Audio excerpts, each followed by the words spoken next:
congressional politicians on both sides of the aisle are failing to report stock trades within the 45 days required by federal law.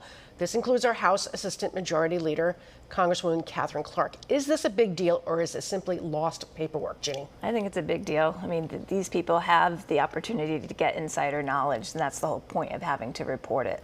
And I think voters need to pay attention. And it's happening on both sides of the aisle, Yes. not just Democrats or just Republicans. Right, there are errors of omission and commission. Katherine Clark's was an omission. It happened a couple months ago. She disclosed it. Rand Paul, on the other hand, an error of commission. He attended a briefing in January of 2020 about the pandemic, invested in Gilead that developed remdesivir, which I always slaughter, to treat COVID, and had his wife purchase the stocks and only disclose it last week. That is insider trading. That is bad, and that's a crime. Apparently, she lost money on the deal. How that is possible, I don't even know. Exactly.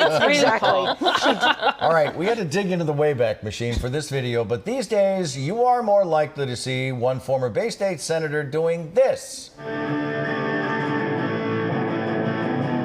Yes, that is Scott Brown. He's been honing his guitar skills. Not long ago, he said he was disgusted by politics.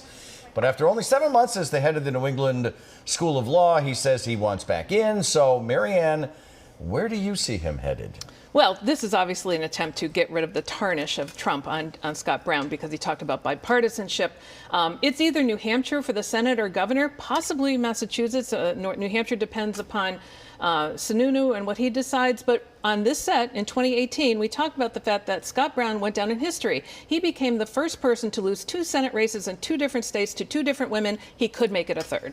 Ginny. In other words, he has a better chance to be a successful and famous musician than a successful politician going forward. I don't know what his path is. Interesting. Time for best week or worst week. Marianne, let's start with you. Andrew Cuomo, in an act of not contrition but self-preservation, he stepped down as governor.